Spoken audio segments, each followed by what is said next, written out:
Bonjour et bienvenue. Aujourd'hui, on va voir comment utiliser un moteur pas à pas avec la carte Arduino Uno. Le moteur est appelé 28BYJ48 avec un driver ou un pilote ULN 2008.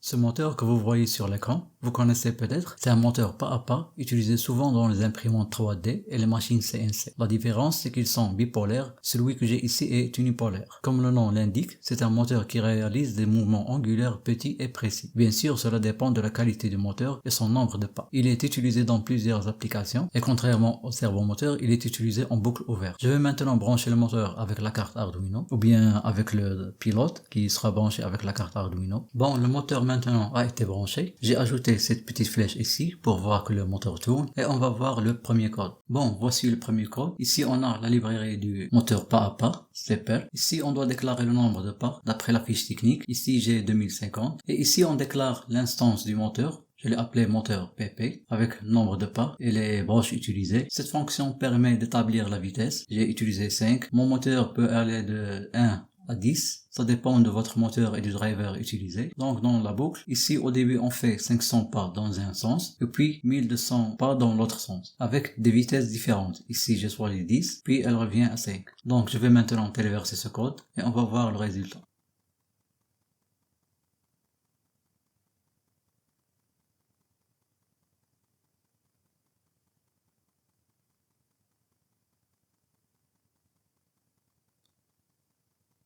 Donc ceci pour le premier code. On va maintenant voir un deuxième code et c'est de contrôler le moteur pas à pas avec deux boutons poussoirs. Bon, voici le deuxième code. Ici, on ajoute les broches des boutons poussoirs. Ici, on définit les modes des broches. J'ai utilisé les pull-up internes. Le bouton au repos est sur l'état haut lorsqu'on appuie devient bas. Et ici, dans la boucle, on lit constamment les états des boutons. Et puis, on tourne 10 pas dans un sens ou dans l'autre. On peut choisir le nombre de pas qu'on veut. On peut aussi changer la vitesse dans le setup. Donc, je vais maintenant brancher les deux boutons poussoirs et téléverser ce code. Bon, le code a été téléversé. On va l'essayer maintenant.